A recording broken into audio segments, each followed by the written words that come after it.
त्यामुळे फार वेळ मी तुमच्या समोर नाही, जितक्या वेळ मी तुमच्या समोर आहे एक सेकंद सुद्धा तुम्हाला वाया गेल्यासारखं वाटणार नाही. टाळ्या बघून खऱ्या अर्थानं मला साहेब एवढा आनंद झालेला आहे. महाराष्ट्रात एवढे कार्यक्रम केले पण एवढ्या टाळ्या वाजवणारा रसिक आज मी इथं पहिल्यांदा बघतो आहे. असं नाही,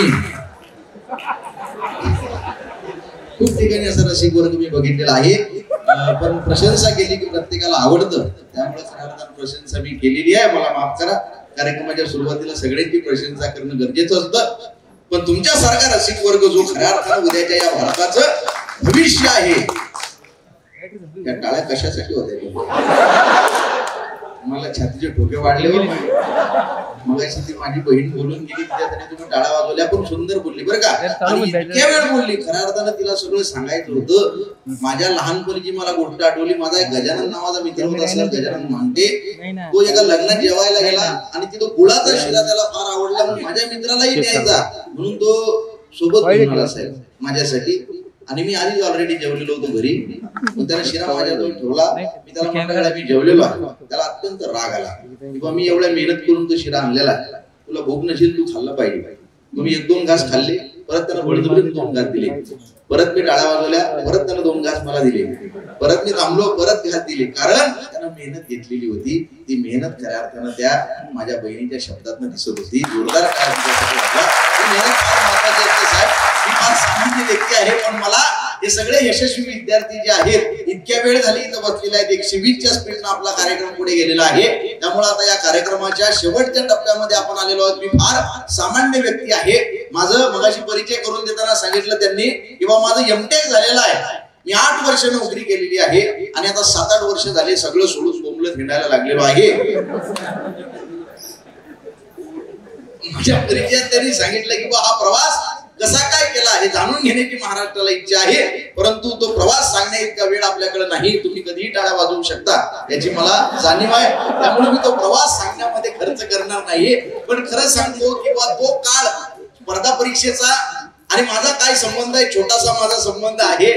त्याची मी जॉब सोडून खऱ्या अर्थानं प्रबोधनाच्या कार्यक्रमासाठी निघालो. कार्यक्रम लागलेले होते माझे, परंतु नंतर कोरोना व्हायरस नावाची एक गर्लफ्रेंड भारतात आली आणि त्या कोरोना व्हायरसच्या काळामध्ये माझे सगळे कार्यक्रम पोस्टपोन झाले, कॅन्सल झाले.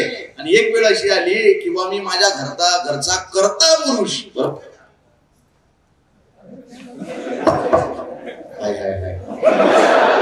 साऊंडवाले आपली जोपर्यंत युती आहे तोपर्यंत सरकार पडणार.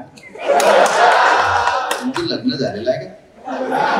भावाने चेहरा प्रफुल्लित आहे. लग्न झालेल्यांचे चेहरे सुकलेले असतात. माईक घेऊन आलेला आहे दसू आपल्यासाठी. वा हॅलो, माईक असा द्या म्हणजे मोदी बोलले तरी गांधीचा आवाज आला पाहिजे.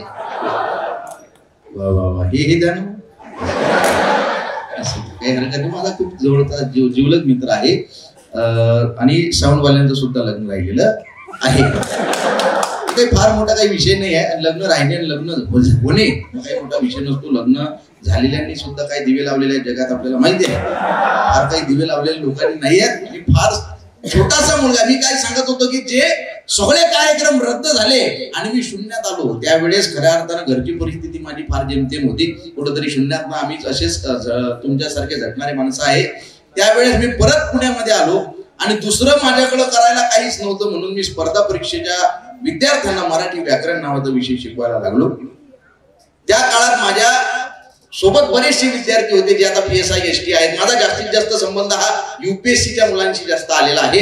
त्यामुळं मला तो प्रवास जास्त माहिती आहे. UPSCचा MPSCचा सुद्धा माहिती आहे, UPSCचा माहिती आहे. मी त्यातला फार अज्ञानी माणूस आहे, मी कवी माणूस आहे, हे तुम्हाला सगळ्यांना माहिती आहे. त्यामुळं मी जास्त न बोलता कवितेतनं खऱ्या अर्थानं बोलण्याचा प्रयत्न करणार आहे. फक्त एक छोटीशी गोष्ट मगाशी माझ्या परिचयात त्यांनी जी सांगितली तीच गोष्ट. या जगात बरेचसे मोटिवेशनल स्पीकर आहेत, बरोबर आहे का? महाराज तुम्ही युट्यूबला जर बघितलं तर तुम्हाला शेकडो मोटिवेशनल स्पीकर दिसतील ते तुम्हाला सांगतील you can do it, you can. मुळव्यात झालेला आहे काय? आमच्या घरची परिस्थिती वेगळी आहे. आमच्या घरी लग्नात राहिलेला कुणाची आजारी आहे, तुम्ही काहीतरी, बरोबर आहे का? परिस्थिती वेगळी आहे. असे हसत राहा बरं तुम्ही. माझ्या मतात मला फार बरं वाटते, कारण असे लोक मला दिसले की जिंदातील पोर वाटतात. बरोबर आहे का? मला वाटते माझी सगळी इस्टेट तुमच्या नावावर करून टाका. 15 लाखाचा कर्ज आहे. पण हे जिंदातील लोक बघितले की मला आनंद होते. गाढवाला हसता येते का? बैल हसताना पाहिला का तुम्ही? नाही. गाईला हसता येते का? नाही. मग न हसणारा माणूस. पुणे मुंबईला काही ठिकाणी कार्यक्रम होतात साहेब, माझे सॉफिस्टिकेटेड लोक आपल्याकडे असे सुटापुटात एकटक बघत राहतात, हसतच नाही. आपल्या आतडे बाहेर पडायला येतात, आपण जमा करून डबल पोटात टाकायचे आपल्याला. हसतच नाही एकटक आपल्याकडे असे सॉफिस्टिकेटेड. असं वाटतं प्रत्येकाला मुळव्यात झालेला आहे. हसत मग रात्री 1:30 वाजता जाग येते. काय झालं? खतरनाक म्हणून होतात. मला तो हसलं पाहिजे की नाही?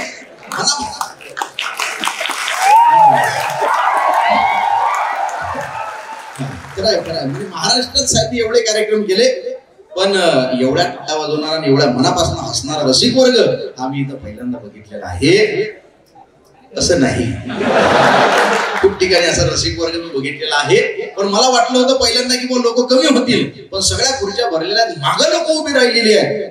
पण खरंच ती उभी राहिली का ते बघायसाठी बऱ्याच जणांनी मागं माना वळून बघितलं. याचा अर्थ तुमचा कवडीचा माझ्यावर विश्वास नाही. मी सामान्य शेतकऱ्याचा पोरगा आहे, कवी माणूस आहे, तरी सुद्धा तुम्ही माझ्यावर शून्य विश्वास ठेवता. याचा अर्थ खऱ्या अर्थानं तुम्ही राजकारणी लोकांना समजत आहात. मी राजकारणी माणूस नाही. कार्यक्रमाच्या या छोट्याशा सगळ्यात पहिल्यांदा सांगतो, मी सामान्य कवी माणूस आहे, साहित्याचा माणूस आहे. राजकारणाचा माझा तिळमात्र संबंध नाही. राजकारणातलं मला काहीच कळत नाही. माझं फक्त आडनावच राऊत आहे. बाकी माझा राजकारणाशी काही संबंध नाही. राजकारणातलं मला काही कळतही नाही. मी ज्याला निवडून देतो तो कधीच एका पक्षात राहत नाही. हा माझा प्रॉब्लेम आहे. त्याच्यामुळे माझा कुठलाच पक्ष नाही. मला कुठला पक्ष आवडत नाही. माझं स्पष्ट मत आहे, सगळेच्या सगळे पक्ष हे बोगसच असतात. असं नाही, काही काही चांगले असतात. मी कार्यक्रमात असा बोलत होतो कॉलेजच्या की पोरो या राजकीय लोकांच्या नादी लागू नका, हे सगळेच्या सगळे राजकारणी बोगसच असतात. मी असा बोललो, माझ्या लक्षात आलं स्टेजवर मागं माझ्या 4-5 राजकीय लोक बसलेले आहेत. म्हटलं आता मार खाणे आहे आपल्याला. मी क्षणात वाक्य बदललं साहेब. म्हटलं गळे हो, राजकीय लोकांच्या नादी लागू नका, हे सगळेच्या सगळे राजकारणी बोगसच असतात. असं नाही, काही काही लोक चांगले असतात, पण त्यातले जे चांगले राजकीय लोक आहेत तेच आपल्या स्टेजवर बसलेले आहेत. त्यामुळे माझा कुठलाच पक्ष नाही. मी सामान्य शेतकऱ्याचा पोरगा आहे. दुसऱ्याच्या वावरात काम करून माझ्या आईनं मला शिकवलेलं आहे. माझ्या बापापेक्षा माझा दुसरा मोटिवेशनल स्पीकर कोणी नाही या जगामध्ये.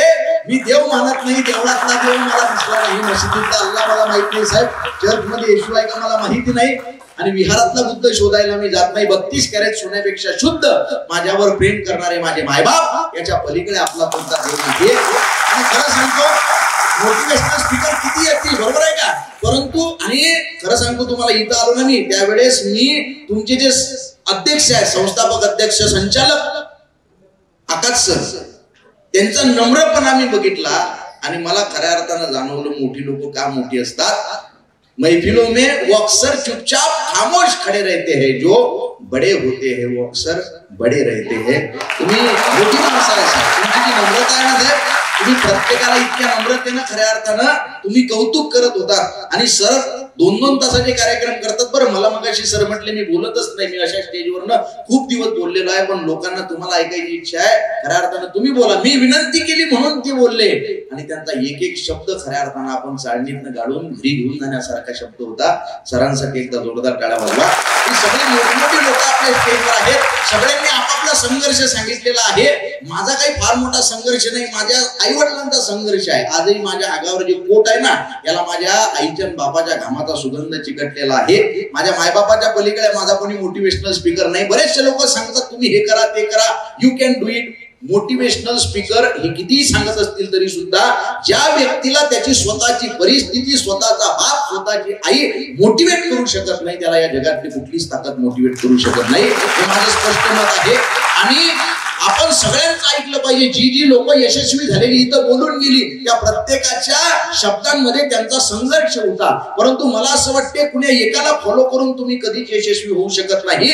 जसं गौतम बुद्धांना ऐकून वाचून अभ्यासून गौतम बुद्ध होता येत नाही. कारण खऱ्या अर्थानं पैशाची जी निरस्ता आहे ती आपल्याला जर सोडायची असेल, गौतम बुद्ध हे राजे होते, बरोबर आहे का, त्यांचं लग्न झालेलं होतं. गौतम बुद्धांना ऐकून गौतम बुद्ध होता येत नाही. तुमच्या क्षेत्रात तुम्हाला तसं जगावं लागतं. तसं सगळ्यांना ऐकून आपली परिस्थिती काय आहे, आपली सिच्युएशन काय आहे, आपल्या घरी काय अवस्था आहे, या सगळ्यांचा अभ्यास करून आपलं प्लॅनिंग आपण स्वतंत्र ताकदीने ठरवलं पाहिजे. मला असं वाटतं त्यावेळेस आपण यशस्वी होऊ शकतो. कारण पुणे एकाला फॉलो करून प्रत्येकाची टाइम झोन वेगळी आहे साहेब. Everyone is running in his own time zone. प्रत्येकाचे टाइम झोन वेगळा आहे, कुणाशी आपण कम्पेअर करू शकत नाही. एखादा व्यक्ती जर डेप्युटी कलेक्टर झालेला असेल आणि एखादा जर ग्रामसेवक झालेला असेल, दोघांमध्ये आपण कधीच डिफरन्शिएट करू शकत नाही, त्यांच्यामध्ये भेदभाव करू शकत नाही. कारण जर एखाद्याचा वडील दारू पितो आणि दारुड्याचा पोरगा जर खऱ्या अर्थानं ग्रामसेवक होत असेल तर डेप्युटी कलेक्टर झालेल्या विद्यार्थ्याच्या इक्वल त्याचं सुद्धा यश आहे असं मी मानतो. माझं प्रामाणिक मत आहे. या जगामध्ये गौतम बुद्धांनी सांगितलं everyone is unique here, simply you are you, I am I. प्रत्येकाचं आपापलं स्वतंत्र अस्तित्व आहे. त्यामुळं आपली परिस्थिती आपल्याला मोटिवेट करू शकली पाहिजे. माझ्या वडिलांनी मला आयुष्यभर एक गोष्ट सांगितली, गळ्या कुणाला फसवून 1 रुपया कमावू नको, कुणाचं मन दुखील असं कधी वागू नको, कुणाला डोळे झाकताच. मी मध्ये लिहिल्या होत्या 4 वळी की कोणी म्हणे माबाप आमदार आहे, कोणी म्हणे माबाप खासदार आहे, कोणी म्हणे माबाप जहागीरदार आहे, कोणी म्हणे माबाप आमदार आहे, कोणी म्हणे माबाप खासदार आहे, कोणी म्हणे माबाप जहागीरदार आहे. छाती फुटेपर्यंत हा पठ्ठ्या सांगत असतो माबाप इमानदार आहे, माबाप इमानदार आहे. आणि माबापाच्या पलीकडे आपला कुठला देव नाही.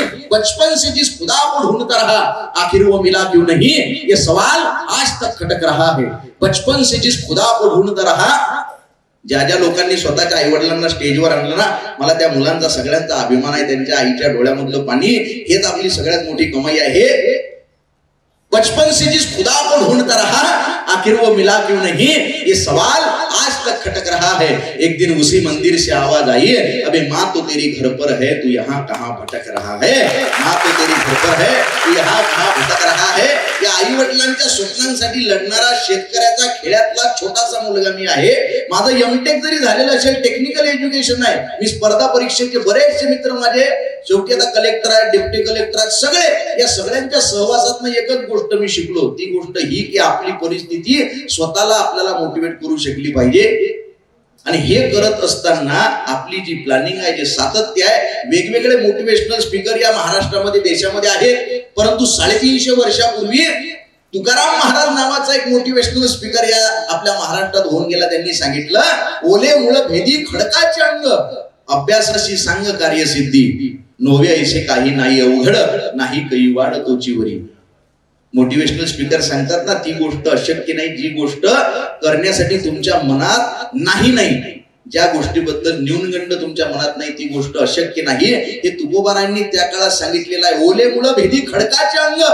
तुम्ही दगड फोडून जाणारे झाडं बघितली असतील, झाडाच्या मुळा किती नाजूक असतात. दगड फोडतील का नाही याच्यावर विश्वास बसणार नाही, परंतु हळूहळू त्या मुळात दगड फोडून आतमध्ये पाण्याच्या शोधात जातात. ओले मुळ भेदी खडकाचे अंग, अभ्यासाची सांग कार्यसिद्धी, नोव्या ऐसे काही नाही अवघड, नाही कैवाड तोची वरी. जोपर्यंत मनात नाही तोपर्यंत कुठलीच गोष्ट अशक्य नाही.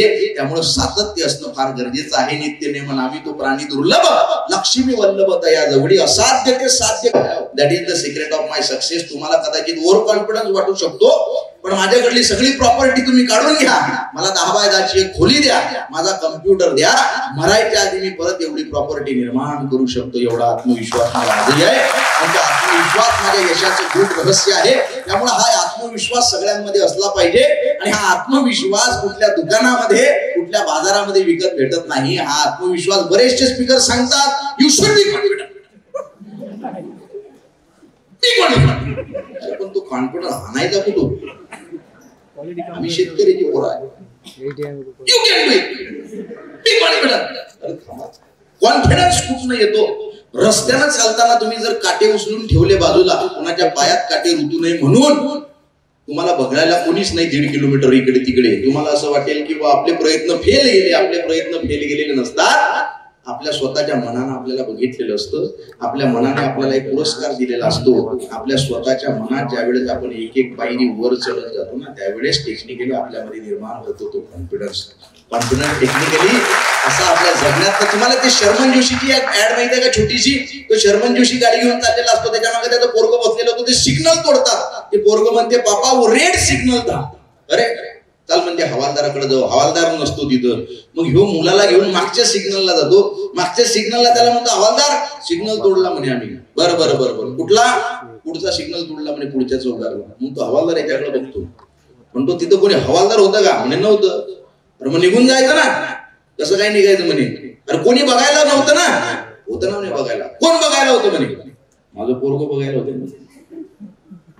छोटीशी गोष्ट आहे पण मला फार आतमध्ये गेली ती गोष्ट, आणि ही गोष्ट खऱ्या अर्थानं आपल्या जगण्यातनं आपला कॉन्फिडन्स निर्माण करते. मी तुमच्या समोर आहे, छोटासा कवी आहे, परंतु महाराष्ट्रातल्या 19 प्रचार सभा मी कॅन्सल केलेल्या आहेत. माझ्या भोंगावाजला कविता असेल, मायबाप कविता असेल, माझ्या कविता प्रत्येक पक्ष प्रमुखाच्या मोबाईल मध्ये आहेत बरं का. माझा कॉन्फिडन्स जो आहे हा शेतकऱ्याच्या पोराचा कॉन्फिडन्स आहे. हा कॉन्फिडन्स दुकानात विकत घेतलेला नाहीये, बाजारात विकत घेतलेला नाहीये, हा जगण्यातनं खऱ्या अर्थाने येत असतो. 19 प्रचार सभा साहेब मी कॅन्सल केल्या, कारण त्यांचं म्हणणं होतं की बा तुम्ही कार्यक्रमाच्या शेवटी एक वाक्य बोला, हे आमचे मित्र आहेत, यांना प्रचंड बहुमतानं निवडून द्या. म्हटलं पहिली गोष्ट तुम्ही माझे मित्र नाही, तर तुम्ही काय दिवे लावले म्हणून माहित नाही. म्हणे आमच्याकडे वरनं फार पैसा आलेला आहे, म्हणे तुमची गरिबी दूर करतो. म्हटलं काही गरिबी दूर करू नका, मी गरीबच बरं आहे. म्हणे तुम्ही मग एवढं तरी वाक्य बोला, यांना प्रचंड बहुमतांनी निवडून द्या. म्हटलं मी ते बी म्हणू शकत नाही. म्हणे तुम्ही काय म्हणू शकता? म्हटलं एक कवी आहे, म्हटलं मी, मला जात धर्म पंथ पक्ष लिंग वर्ण भेदाचं काहीच बंधन नाही, मी एकच वाक्य म्हणू शकतो. म्हणे काय? हे जर चांगले असतील ते निवडून द्या, चांगले नसतील मला परत फोन झाले नाही. ते 19 सभा कॅन्सल झाल्या माझ्या बघा. पण कॉन्फिडन्स नशिबावर विश्वास ठेवून होत नसतो, लक्षात ठेवा. एक दिन बोला मुझसे मेरा नसीबा, मेरे बगैर तू हिल भी नहीं सकता. सगळेजण कान देऊन ऐका. एक दिन बोला मुझसे मेरा नसीबा कि मेरे बगैर तू हिल भी नहीं सकता. ठान लिया मैंने आज वो किसी भी कीमत पर टल नहीं सकता. तो हम भी अकड़ के लफ्ज बया करने लगे, इजहार करते हैं आपकी ताकत का. जानते हैं जो बिछड़ा नसीब से बिना नसीबा मिल नहीं सकता. पर इतना भी घमंड मत कर मेरे रहनुमा, क्या हुआ जो मेरे डोर है तेरे हाथों में. अबे कयामत जानती है कि मेरे बगैर तू भी एक कदम चल नहीं सकता. नशिबाचं माझं भांडण झालेलं आहे. इतक्यावर नशीब शांत बसलं नाही, ते घरी गेलं साहेब.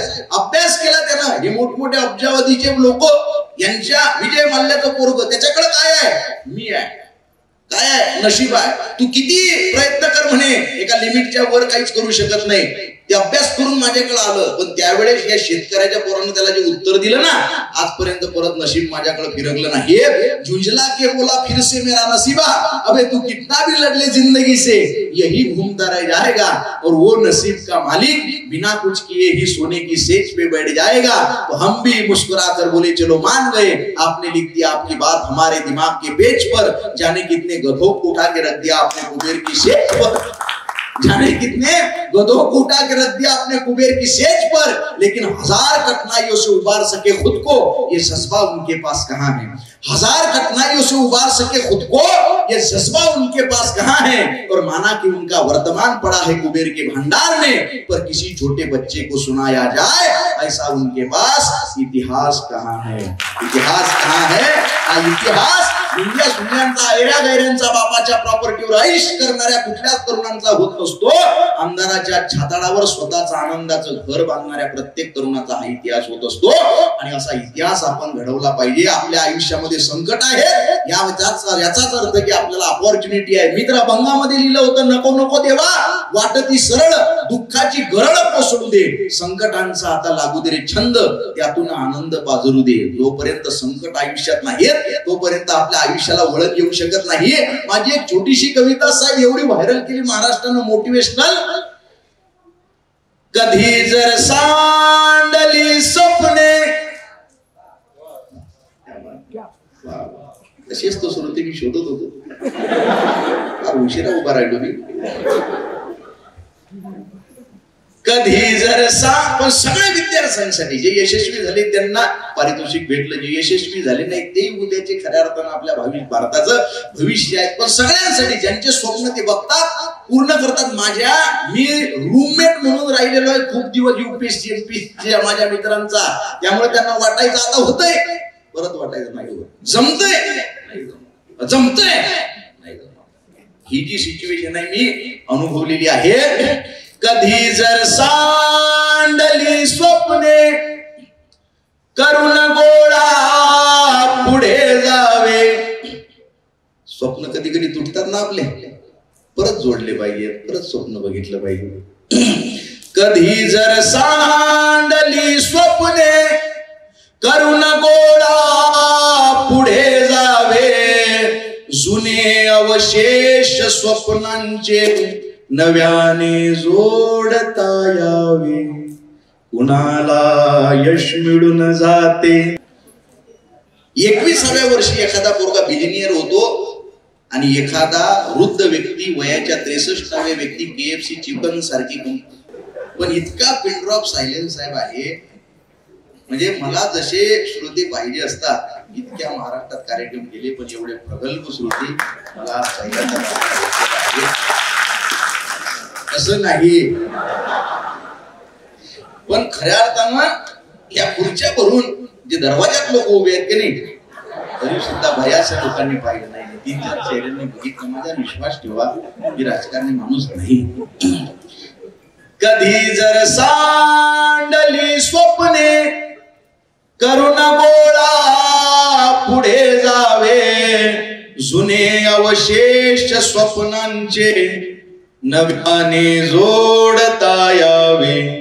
कुणाला यश मिळून जाते, कुणाची जिंदगी जाते. कुणाला यश मिळून जाते, कुणाची जिंदगी जाते. मिळालेल्या प्रवासाला तरी गुरवाळता यावे. कलेक्टरनं आत्महत्या केली आहे का केली असेल? 10वी मध्ये 99% भेटलेल्या पोराला 12वी मध्ये 97% मिळाले म्हणून त्यानं आत्महत्या केली. या जगामधलं कुठलंच यश हे तुमच्या जीवनाच्या पलीकडे नाही. जीवन या जगात सगळ्यात मौल्यवान. लक्षात ठेवा, आपल्या मागे बरीचशी लोक असतात, त्यामुळं आत्महत्या नावाचा पर्याय कधीच वापरू नका. या जगामध्ये हजारो मार्ग आहेत. Life has no purpose. या आयुष्याचा शेवट उद्देश काय आहे हे मोठमोठ्या संतांना, समाज सुधारकांनाही कळलेलं नाही. ही एक फक्त काहीतरी ठिकाण आहे, त्या ठिकाणापर्यंत आपल्याला पोहोचायचं आहे. कुणाला यश मिळून जाते, कुणाची जिंदगी जाते. कुणाला यश मिळून जाते, कुणाची जिंदगी जाते. मिळालेल्या प्रवासाला तरी गुरवाळता यावे.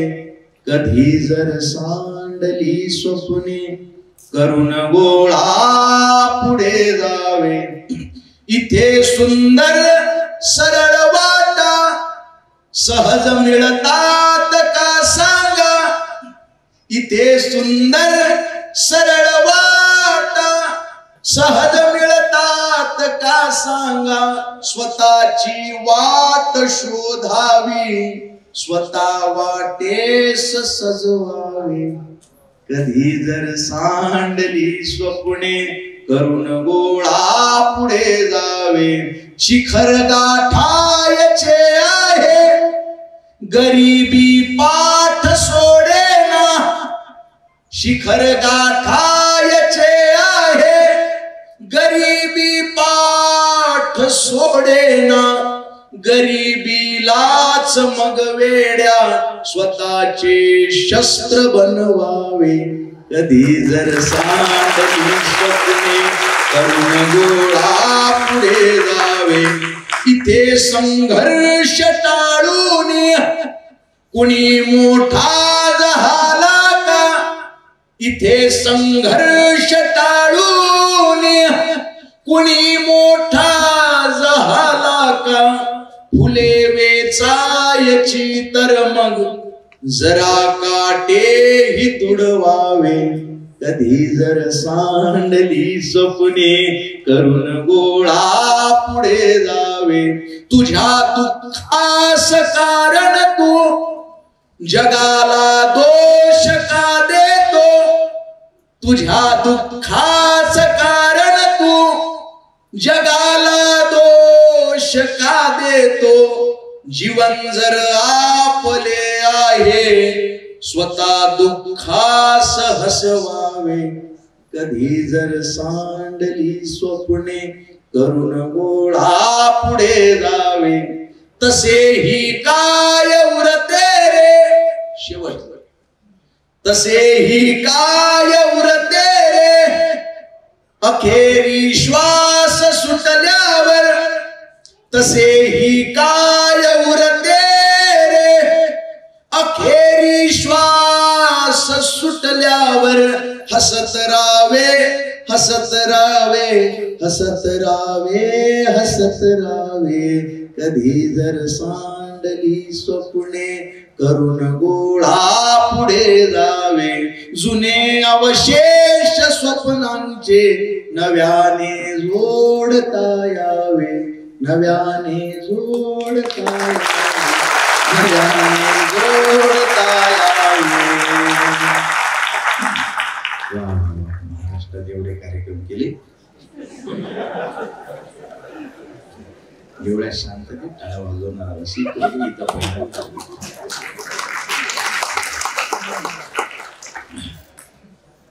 खर तर इतक्या कमी वेळेत मला बोलण्याची ही पहिली वेळ आहे असं नाही. खूप ठिकाणी अशी वेळ आलेली आहे. मला असं वाटतं आता वेळ आपल्याला फार कमी आहे आणि मी त्यातला कवी नाही.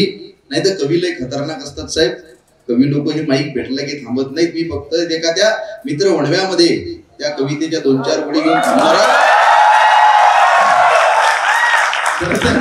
इथं मी आलो त्यावेळेस मी विचारलं होतं कुणाला, ते शिंदे साहेबांना म्हटलं की इथं कविता कोणत्या घेऊ, म्हटलं वेळ कमी आहे. ते म्हटले दादा तुम्ही कोणतीही कविता घ्या, श्रोता वर्ग सगळा अभ्यासू आहे.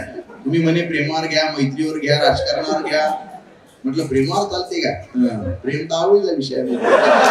असं नाही म्हटलं बा अधिकारी लोक आहेत आणि मोठमोठी ज्येष्ठ लोक स्टेजवर बसले, ते दिसायला ज्येष्ठ आहेत म्हणजे. त्याच्या काळात 22 वर्षाचा तरुण इंस्टाग्रामवर लाईव्ह असतो.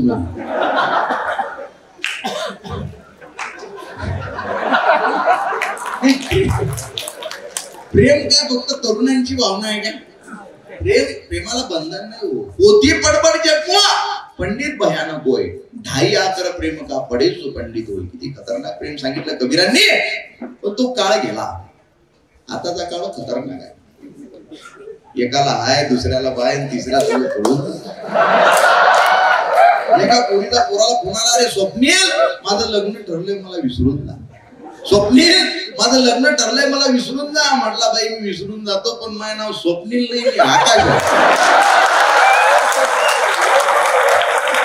नंबर लागला तुला बरोबर, काही हरकत तुझा उत्तर आहे का? काही हरकत नाही म्हणे आकाश तू विसरून जा. वेळ भेटला तर स्वप्नीलला कॉल करून सांग. अशा खतरनाक काळामध्ये आपण आहोत.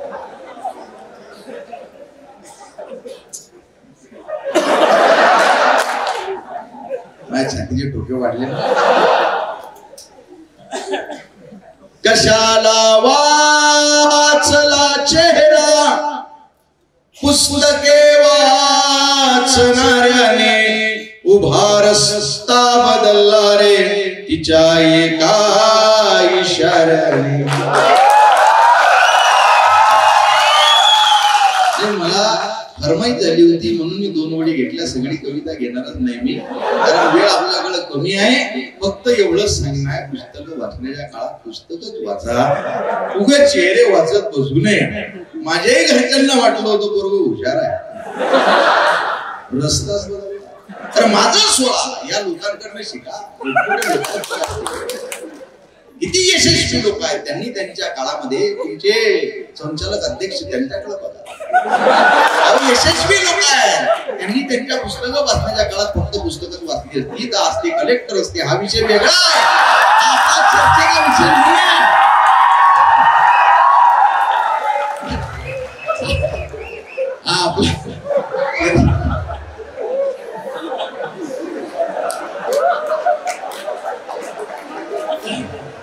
प्रेम ही शाश्वत भावना आहे.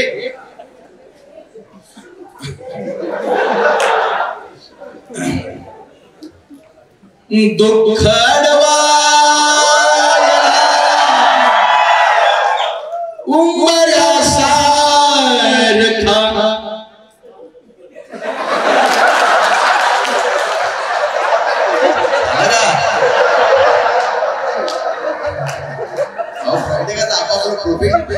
प्रोफेशन आहे त्यांना पूल द्यायला नको का पूल दिली पाहिजे.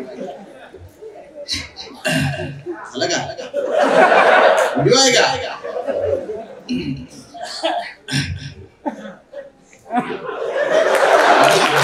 मला असं वाटायला लागले की मी 2-3 तास बोलावं सर. बोलू नाही नाही नाही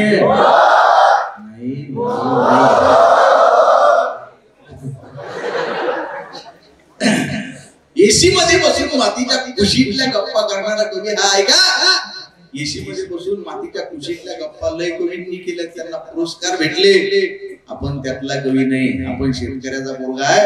विदर्भातल्या शेतकरी आत्महत्या बघितलेला माणूस आहे, शेतात काम केलेला माणूस आहे. 2 ओळीची मी शेतकऱ्यावर कविता लिहिली होती. बऱ्याच दिवसांना त्या झोपडीत लखलखाट दिसतोय, शेतकऱ्याचं नशीब फळलं का काय? बऱ्याच दिवसांना त्या झोपडीत लखलखाट दिसतोय, शेतकऱ्याचं नशीब फळलं का काय? दिवाळी नाही, दसरा नाही, याला घरातच प्रेत चाललं का काय? हा शेतकऱ्याचा मुलगा साधा कवी तुमच्या समोर आहे का? डोक्यावर पडलेला कवी तुमच्या समोर आहे. नाही, हसायचा विषय नाही. तुम्हाला पुणे माहित आहे, त्याच्या पुढे सासवड माहित आहे का? त्या सासवडच्या जवळ काळेवाडीचा घाट आहे. त्याच्यात ऍक्सिडेंट झाला होता माझा 9-10 वर्षाच्या आधी. ऍक्सिडेंट झाल्या मला डायरेक्ट आयसीयू मध्ये ऍडमिट केले होते. जनरल वार्ड, मिनरल वार्ड अशा चिल्लर गोष्टीत आपण आपलं ब्रँड आहे. डायरेक्ट ऍक्सिडेंट साठी कारण काही फार मोठं नव्हतं. रस्त्याचं बांधकाम चालू होतं, बोर्ड लागलेलं होतं, वाहने वळून घ्या, वाहने वळून घ्या. मी बोर्ड बघितलं तर मी शिवाजी महाराजांचा मावळा वळणार नाही, सर्किट घातली, बोर्डच वागला, मी बी वाकळा झालो. जाग आली तर डायरेक्ट आयसीयू मध्ये ते टोटार फोटोज बिकॉज डॉक्टर कॉम्प्युटर शिवण काम चालू होतं डॉक्टरचं डोळ्याजवळ. मला जाग आली, डोळे उघडत नव्हते. हेल्मेट फोडून दगड आतमध्ये गेला होता. तेव्हापासून महाराष्ट्राला चांगल्या कविता मिळाल्या. डॉक्टर शिवण काम करतो मी साहेब, त्याला जाग आल्या पहिला प्रश्न विचारला, म्हटलं डॉक्टर साहेब डोळ्या गेला का? धामामध्ये गेला नाही, गडबड तोच वाचवायचा चाललाय. म्हटलं वाचवा साहेब त्याला. म्हटलं का? म्हटलं बऱ्याचशा वेदना त्यांना बघितल्या आणि समाजाच्या बऱ्याचशा वेदना त्याला बघायच्या. कवी आहे का म्हणे तुम्ही? म्हटलं हो, एक शब्द बोलू नका. कवी म्हटलं की बळबळ करायची सवय असते. मी स्विच घालीन थोडं, मी शांत राहिलो. डॉक्टरच्या नादी लागण्याचा अर्थ नाही, त्याच्या हाती सुई आहे. काही शाही सांगता येत कामाची गोष्ट शेवटी तुम्ही. मी शांत बघतो पण ते डॉक्टर शांत बघतो नाही. थोड्या वेळा डॉक्टर मला म्हणे का हो तुमचं डोकं फुटलं? म्हटलं हो. तुम्ही कवी आहे? म्हटलं मग काही 4-5 कविता पडल्या नाही डोक्यातून ठेवला. कविता नादी लागावं. म्हटलं साहेब आपल्या कविता डोक्यातून फोडू शकत नाही. म्हणे का? म्हटलं आपल्या कवितांचा उगम डोक्यात घेतच नाही. आपल्या कविता काळजात जन्म घेतात, काळजात राहतात. ज्यानं मला ऍडमिट केलं तर त्याच्याकडे एकदा बघितलं, कोणाला आणलं म्हणे. मी म्हणे आज उद्या कळलं तुम्ही कोणतं पोतं शिवलं. बळबळ करते म्हणे आयुष्य मध्ये. अरे तुम्हाला वेदना होतात का नाही म्हणे? 8 टाके मारून तुमचं मस्तक शिवलं म्हणे. काही वेदना होतात का नाही? त्यावेळेस मी एक छोटस उत्तर साहेब दिलं. महाराष्ट्रात बरेचसे गोष्टी उत्तर सांगत असतात. काय म्हणे डॉक्टर? 8 टाके मारून म्हणे मस्तक शिवलं, काही वेदना होतात का नाही? म्हटलं साहेब वेदना होत कशा नाही हो, या समाजाच्या प्रत्येक वेदनेची एक खिडकी कवीच्या काळजात उघडत असते. या समाजाच्या प्रत्येक वेदनेची एक खिडकी कवीच्या काळात उघडत असते, त्यातूनच आरपार डोकावून बघतो तो भाष्य करतो त्याच्यावर. साहेब तुम्ही 8 टाके मारून एक मस्तक शिवलं, आम्ही 8 ओळीची कविता लिहून 100 मस्तक शिवण्याचं काम करतो. कवितेमधून तुम्हाला काळीज वाटतो मी, वरचा समाज शिवतो आतून फाटतो मी, वरचा समाज शिवतो आतून फाटतो मी. वरचा समाज शिवण्यासाठी आतून फाटणारी फकीराची साथ आमची आहे दादा. शब्दांची जोडी घेऊन खऱ्या अर्थानं महाराष्ट्रभर फिरणारा हा फकीर तुमच्या समोर आहे. कुठल्याही पुरस्कारासाठी मी काल झटलो नाही. तुमच्या टाळ्यांचा, तुमच्या डोळ्यांचा आणि तुमच्यामधनं होणाऱ्या परिवर्तनाचा सगळ्यात मोठा पुरस्कार माझ्यासाठी श्रेष्ठ असतो. माझ्या सगळ्या कविता महाराष्ट्रानं व्हायरल केल्या, पण मी खऱ्या अर्थानं प्रामाणिकपणाने सांगतो माझ्या कवितांचा कुणीच मोठा समीक्षक नाहीये. माझ्या कविता मी माझ्या घरी माझ्या आईला ऐकवतो, तिला जर आवडल्या तर महाराष्ट्रभर रिलीज करतो. जेवढ्या कविता महाराष्ट्रानं डोक्यावर घेतल्या सगळ्या कविता माझ्या आईनं ग्रीन सिग्नल देऊन पुढे पाठवलेल्या आहेत.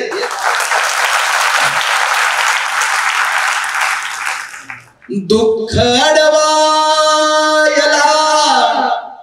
उंबऱ्या सारखा मित्र वनव्यामध्ये गारव्या सारखा, वाट चुकणार नाही जीवनभर तुझी, वाट चुकणार नाही जीवनभर तुझी. एक तू मित्र कर, एक तू मित्र कर आरशा सारखा, मित्र वनव्यामध्ये गारव्या सारखा. आत्महत्याच करणार नाही कुणी, आत्महत्याच करणार नाही कुणी. मित्र असला जवळ जर मनासारखा, मित्र वनव्यामध्ये गारव्या सारखा. कावगा हिंडतो देव शोधायला. या कवितेचे जवळजवळ 1 लाख व्हिडिओ तयार झाले. इंस्टाग्राम, युट्यूब, कथेत, कीर्तनात, वडाप मध्ये, लग्नात लोक नाचले या कवितेवर. दशावतारी नाटक असते तिकडे कोकणात, राम रावणाचं युद्ध चालू असताना त्याच्यात स्क्रिप्ट चेंज करून कविता टाकली. आता सिलेबसला आली, पण मला त्याचा एवढा आनंद नाही झाला. मला माझ्या कवितेचा अभिमान कधी वाटला. तुम्हाला परभणी माहिती आहे ना? परभणी, त्या परभणीवरनं संध्याकाळी 5:30 वाजता मला एक फोन आला. मला म्हटलं दादा 2 मिनिटं वेळ आहे का? म्हटलं बोला. आवाज अस्वस्थ होता त्याचा, काही नाही म्हणे. 15 दिवस झाले म्हणे मित्राचा मेसेज कॉल नव्हता. अचानक म्हणे मोबाईलवर मेसेज पडला, काही चुका झाल्या असतील तर माफ करून टाक म्हणे. गड्या आज आपल्या मैत्रीचा शेवटचा दिवस. माझ्या डोक्यात ट्यूब पिटली म्हणे. मी गाडी काढली, त्याच्या घरी गेलो. हॉलमध्ये आई वडील बसलेले होते. मी तिथं थांबलो नाही म्हणे. डायरेक्ट बेडरूम मध्ये गेलो. तो पंख्याला त्यानं दोर बांधलेला होता, पायाखाली स्टूल घेतलेला होता. कार्यक्रमाची तयारी झालेली होती. मी त्याचे पाय धरले म्हणे, त्याला खाली उतरवलं, गळ्यातला फाशीचा दोर काढला. तुम्हाला काय फोन केला म्हणे दादा? त्यांना हाताची मूठ बांधलेली होती. आम्ही उघडली तर त्याच्यात एक चिठ्ठी लिहिलेली होती. त्या चिठ्ठीवर 4 ओळी लिहिलेल्या होत्या. का उगा हिंडतो देव शोधायला, मित्र आहे जवळ मंदिरासारखा, मित्र वडव्यामध्ये गायला. त्याच्याकडे दे, मी त्याला जरा मोटिवेट करतो. नाही म्हणे दादा वातावरण तापलेलं आहे, आताच घटना घडलेली आहे. त्याच्या आईनं मेसेज दिलेला आहे म्हणे, ज्या कोण्या कवीनं ही कविता लिहिलेली आहे त्याला एकदा आपल्या घरी आण म्हणे. मला मायेनं त्याच्या डोक्यावर हात ठेवायचा आहे. जगातला सगळ्यात मोठा पुरस्कार आपल्या कवितेला मिळाला. त्यामुळं मैत्रीसाठी खरं सांगतो तुम्हाला कल्पनेतल्या गोष्टींची गरज नाही. माझ्या समोर जेवढे बसलेले आहेत ना, परवा एक गेट टुगेदर झालं. सगळे त्याच्यामध्ये क्लास 1 क्लास 2 पोस्टची लोक होती. त्याच्यात कलेक्टर 4 लोक होती. या सगळ्या लोकांची मैत्री बघून मला इतका आनंद झाला. मैत्रीपेक्षा श्रेष्ठ या जगात काहीच नाही बरं का. गौतम बुद्धांनी ज्या 10 पारमिता सांगितल्या त्यातली सर्वश्रेष्ठ मित्रत्व आहे. खऱ्या अर्थानं आपण आपल्या मित्रांच्या पाठीशी उभं राहिलं पाहिजे. मित्र आपल्याला आत्महत्येच्या दरवाजापर्यंत जाऊ देणार नाहीत. त्यामुळे मित्र आपले जीवाभावाचे, 100 मित्र कामाचे नाहीत. एक मित्र आपला असला पाहिजे ज्याला आपण पूर्णतः सगळ्या गोष्टी शेअर करू शकतो, सांगू शकतो. तो आपल्या खांद्यावर हात ठेवून आपल्याला मरणाच्या दारातनं टेन्शन मधनं बाहेर आणू शकतो. जाऊ दे रे, क्या होता है, चल चलते रहता है, असं म्हणणारा एखादा मित्र आपल्याला कमवून आपण ठेवला पाहिजे. 3 इडियटचा एक डायलॉग आहे की आपला मित्र जर समजा हुशार झाला, पास झाला तर आपल्याला आनंद होतो, पण तो जर पहिला आला तर आपल्याला दुःख होतं. तसंच आपला मित्र जर स्पर्धा परीक्षा करायला लागला तर आपल्याला आनंद होतो, पण त्याची जर स्पर्धा परीक्षा निघाली, गोष्ट निघाली, आपल्याला दुःख होते. हे जरी अंतिम सत्य असलं तरी सुद्धा त्या सत्याच्या पलीकडे दुसरी एक बाजू आहे, कारण संघर्ष दोघांचाही असतो. त्यामुळं मैत्रीसाठी या गोष्टीची कॉम्प्रोमाइज करू नका. मैत्री या जगातलं सर्वश्रेष्ठ नातं आहे, हे लक्षात ठेवा. जात धर्म पंथ पक्ष लिंग वर्ण भेद सीमा प्रांताच्या पलीकडे एक नातं मैत्रीचं उभं आहे. मित्र गरीब असतो, मित्र श्रीमंत असतो, मित्र हुशार असतो, मित्र मंद असतो, पण तो जोपर्यंत सोबत आहे ना, दुःखासाठी काळजाचा दरवाजा बंद असतो. मित्र शंभर जरी असला तो तुम्हाला कधी आत्महत्या करू देणार नाही. म्हणून एक तरी आपला मित्र असला पाहिजे आणि मरेपर्यंत आपण तो जपला पाहिजे. एकदा फक्त हात वर करा बरं, कोणाकोणाला जीवलग मित्र आहे किंवा मैत्रीण आहे. या बात आहे, हात खाली करा. मला प्रचंड आनंद झाला, इतक्या लोकांनी हात वर केला महाराष्ट्रात. एवढे कार्यक्रम केले, एवढे हात वर करणारे लोक खऱ्या अर्थाने पहिल्यांदा मी इथं बघितले असं नाहीये, पण तरी सुद्धा एवढ्या लोकांनी हात वर केले. काही लोकांनी हात वर केलेले नव्हते, याचा अर्थ तुम्हाला जीवलग मित्र मैत्रीण नाही. मग तुम्ही एक काम करा, हा सत्कार सोहळा झाला की घरी जा, किचन मध्ये जा, एका कपात पाणी घ्या, उडी मारा त्याची. मैत्री नाही तर या जगामध्ये काही नाही. एक छोटासा मला दसो मेसेज आला होता, एवढा व्हायरल केला महाराष्ट्रानं की घर में आग लग गई, सब चल गया, सब रिश्तेदार आए, चाहने वाले आए, चर्चा करके चले गए, पूछताछ करके चले गए. बस एक दोस्त आया जिसने पूछा अभी क्या क्या बचा है, अबे क्या क्या बचा है. मैंने कहा अबे सब कुछ चल गया, बस मैं बचा हूँ, बाकी बचा ही क्या है. तो उसने गले लगाकर कहा अबे पगले फिर जला ही क्या है. मित्र फक्त पार्ट्या करायला नसतात, मित्र स्टेटस ठेवायला नसतात. मित्र हे आपल्या यशामध्ये अपयशामध्ये खांद्याला खांदा लावून उभं राहणारे असतात. मित्र हे आपल्या अख्ख्या घराची जबाबदारी सुद्धा उचलणारे असतात. मित्र हे निस्वार्थी असतात. मित्र आपली काळजी घेणारे असतात. परंतु मित्र जर काळजी घेणारे आपल्याला पाहिजे असतील तर आपण सुद्धा तसं होणं गरजेचं आहे. मित्र बनव्यामध्ये गारव्यासारखा कावगा हिंडतो देव शोधायला, कावगा हिंडतो देव शोधायला. मित्र आहे जवळ, मित्र आहे जवळ. विद्याधर उघडे आणि दसू माझे जीवलग मित्र आहेत. माझा एक मित्र जालन्यात आहे, माझ्यासाठी बोल ना काय तू जालन्यावरून बोल ना म्हटल्याशिवाय मला पुढे जाता येत नाही. स्पर्धा परीक्षेचे बरेचसे विद्यार्थी त्यांना घडवले. विद्याधर उघडे कावगा हिंडतो देव शोधायला, कावगा हिंडतो देव शोधायला. मित्र आहे जवळ, मित्र आहे जवळ. मंदिरासारखा मित्र वनव्यामध्ये गारव्यासारखा. चालताना मध्ये रात आली कधी, चालताना मध्ये रात आली कधी. मित्र येतो पुढे, मित्र येतो पुढे काजव्यासारखा. मित्र वनव्यामध्ये गारव्यासारखा. मैत्री साठते गाय होऊन मना, मैत्री साठते गाय होऊन मना. जाबिलग तू दिला, जाबिलग तू दिला वासरासारखा. मित्र वनव्यामध्ये गारव्यासारखा. मित्र वनव्यामध्ये गारव्यासारखा. दृष्ट लागू नये वेदनेची गुणा, दृष्ट लागू नये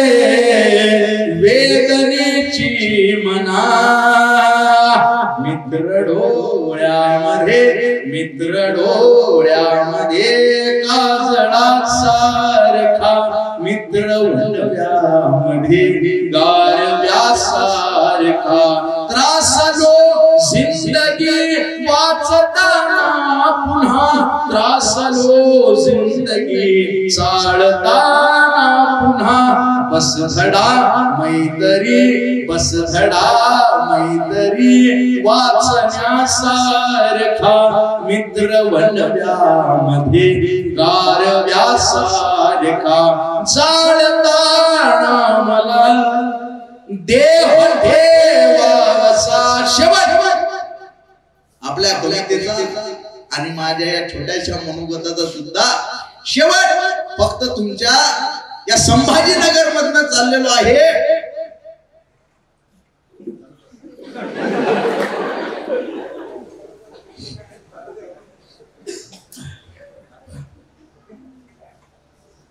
आपलं काम कसं आहे असा कवी पाहायला का तुम्ही पिन ड्रॉप सायलेन्स असतो कारण माझ्या आतडे जमा होतात. काही काही ठिकाणी तुम्हाला म्हणतात तुम्ही स्टेजवर दारू पिऊन चढता का. काही काही कार्यक्रम म्हणतो की तुमची बसायची व्यवस्था होतो कार्यक्रम बसायची म्हणजे तुम्ही घेत नाही का 90 माझा संबंध नाही तुमचे डोळे पूर्ण वाटतात का डोळे माहिती हो नाही वाटतात मान्य आहे ती नशा वेगळी आहे. कशाची नशा है म्हणे शराब पीने वालों सिगरेट पीने वालों नशा करो लेकिन नशा ऐसा करो कुछ देर तक टिक सके यूं नहीं कि रात को भी सुबह को उतर जाएगी. मेरे वतन से दिल लगा के देख जिंदगी नशे में गुजर जाएगी. नशा काही देवायला नशा तुमच्या सक्सेसची नशा तुमच्याकडे असली पाहिजे. भगत सिंग राजगुरु सुखदेव भगत सिंगांना विचारलं होतं तुम्हारे दिल में कभी शादी का लड़की का ख्याल नहीं आता. जेल डायरी मध्ये भगत सिंगांनी लिहून ठेवलेला है ना मैं सोचता हूँ आजादी के बारे में मैं लिखता हूँ आजादी के बारे में मैं बोलता हूँ आजादी के बारे में आजादी के सिवा मैं कुछ सोच नहीं सकता. मेरे जज्बातों से मेरे ख्यालों से कुछ इस कदर वाकिफ है मेरी कलम भी. इश्क भी लिखना चाहूँ तो इनकलाब लिख देती है. इश्क भी लिखना चाहूँ संभाजीनगरचं नाव संभाजीनगर झालं औरंगाबाद बदलून त्या संभाजी महाराजांचा छावा चित्रपट हा अख्ख्या तरुणांनी बघितला. मग संभाजी महाराजांच्या छावामधनं आपण काय शिकलो. छत्रपती संभाजी महाराजांचा 40 वर्ष छळ झाला 40 दिवस छळ झाला पण संभाजी महाराज डगमगले नाही. व्यसनी असते तर डगमगले असते ना हो. दारूचा कोणीही मरेपर्यंत आयुष्यात कधी त्यांनी सेवन केला नाही म्हणून एवढा त्रास सहन करू शकले संभाजी महाराज.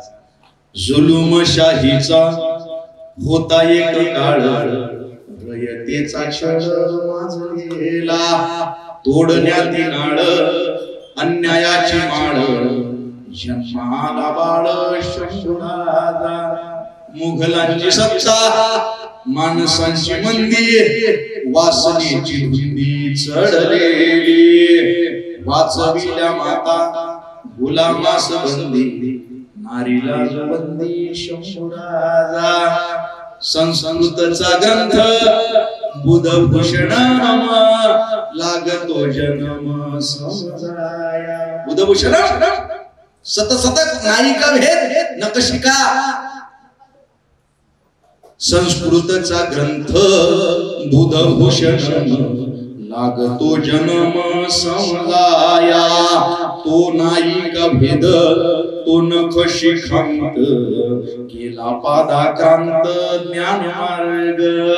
कापलेली मान सुकलीच नाही चालेलाच काही औरंग्याची. रयतेच्या साठी रक्तात नाहला अजिंक्य जाहला शंभुराजा. लढता लढता संपले जीवन लढता लढता संपले जीवन आयुष्याचे रान शंभुराजा. स्वराज्यासाठीच तन मन धन खरे बलिदान शंभूराजा मावळ्यांनो आज बाप हा जाणावा आदर्श मानावा शंभूराजा काळजात ठेवा धग धगता दिवा शिवबांचा छावा शंभूराजा आजही इथल्या शेवट आजही इथल्या पवित्र मातीत डोंगर दरीत कडाक पारीत आजही इथल्या पवित्र मातीत आजही इथल्या माणूस जातीत हरेक जळत्या दिव्याच्या वातीत मर्दांच्या छातीत शंभूराजा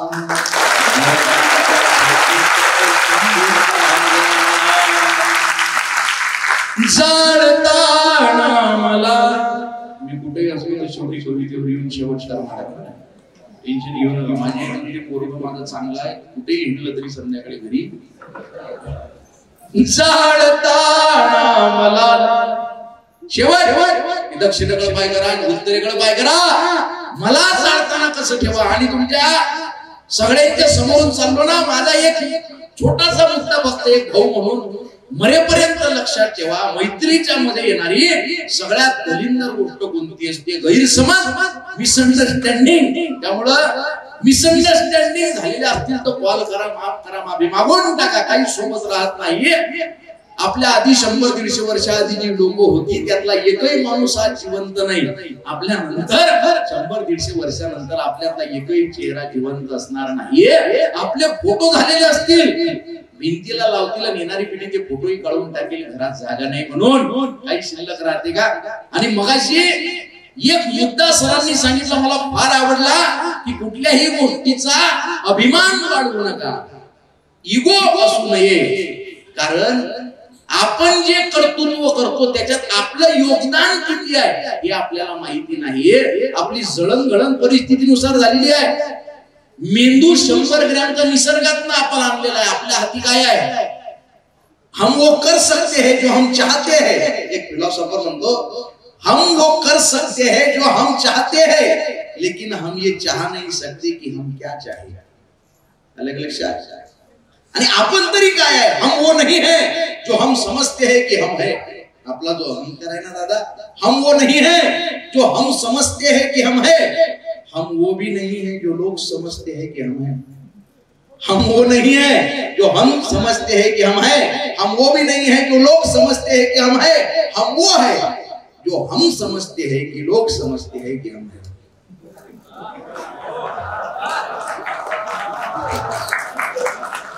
लक्षात म्हणून अहंकार मला बरेच जण म्हणतात तुम्ही म्हणजे जरा ऍटिट्यूड मध्ये राहत नाही म्हणे तुमच्या कविता व्हायरल झाल्या तुम्ही सेलिब्रिटी सारखे राहता म्हणे म्हटलं ती ऍटिट्यूड घेऊन शेवटी जाणे कुठं आहे 3 किलोमीटर आमच्या गावापासून स्मशानभूमी माझी गाडी लागली की माणूस गेला त्यामुळे अहंकार कुठल्याच गोष्टीचा नसावा स्मशानभूमी आहे का तुमच्या गावामध्ये एक 8 ओळीची कविता ऐकू का तुम्हाला छोटीशी स्मशानभूमीला आईची उपमा दिलेली तुम्ही बघितली नसेल गावाच्या विशी लागून शांत वातावरणात भकास वाटणारी एक स्मशानभूमी आहे रस्त्यावरून दूर तिच्या 4 वाकड्या कुंभांचा आधार घेतलेला देह पण डोक्यावर अर्धवट तुटलेल्या पत्र्यांचा पदर बघता येतो सदान कदा एखादं मसनीवून नाही तर हाडाच्या तुकड्याला शांतपणे निरखून बघणारा श्वान त्या भूमीची विद्रुपता भकासपणा वाढवत असतं सौंदर्यवर्धक प्राण्यांचा जणू तिथं दुष्काळ पडलाय पण अशा विद्रूप मातेवरही आमच्या गावकऱ्यांचा मात्र पिढ्यानपिढ्या मोह जडलाय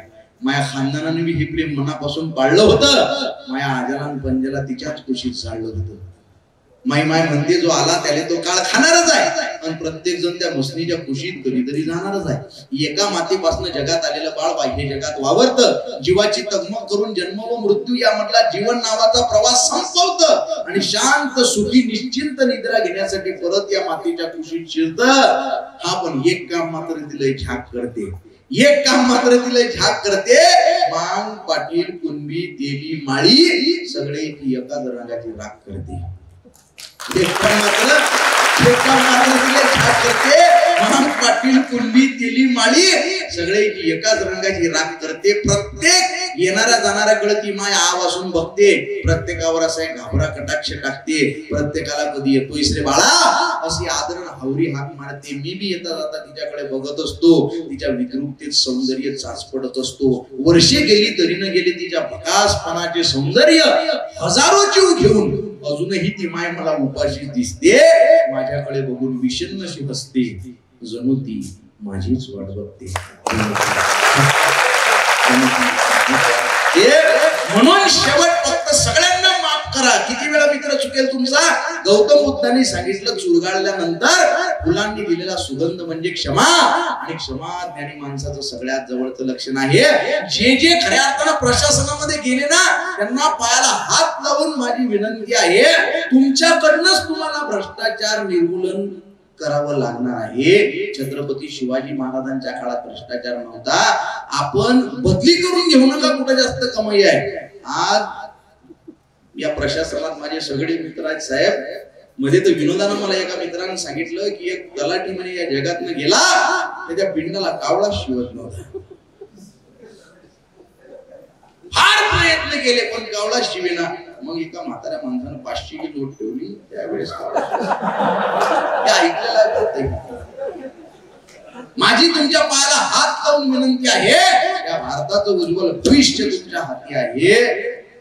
तुम्ही जिथं जिथं असाल तुमच्या ठिकाणी त्या भ्रष्टाचारावर विरोध तुम्ही खऱ्या अर्थाने केला पाहिजे. जाळताना मला शेवट देव ठेवासा. जाळताना मला देव ठेवासा. कसा हात खांद्यावरी हात खांद्यावरी टाकल्या सारखा मित्र म्हणव्यामध्ये गारव्यासारखा. जाळताना मला देव ठेवासा. एकदा खांद्यावर टाका बरं जन्म जन्म शक्य आहे. झाला कार्यक्रम संपलेला आपला. एकदा खांद्यावर टाका जन्म जन्म शक्य आहे. जवळ जवळ जे पटकन एका सेकंदात. या जगातलं मैत्रीपेक्षा सुंदर नातं आहे का. इकडे सगळे ज्यांच्याकडे कोणी नसेल त्यांनी जवळ घ्या.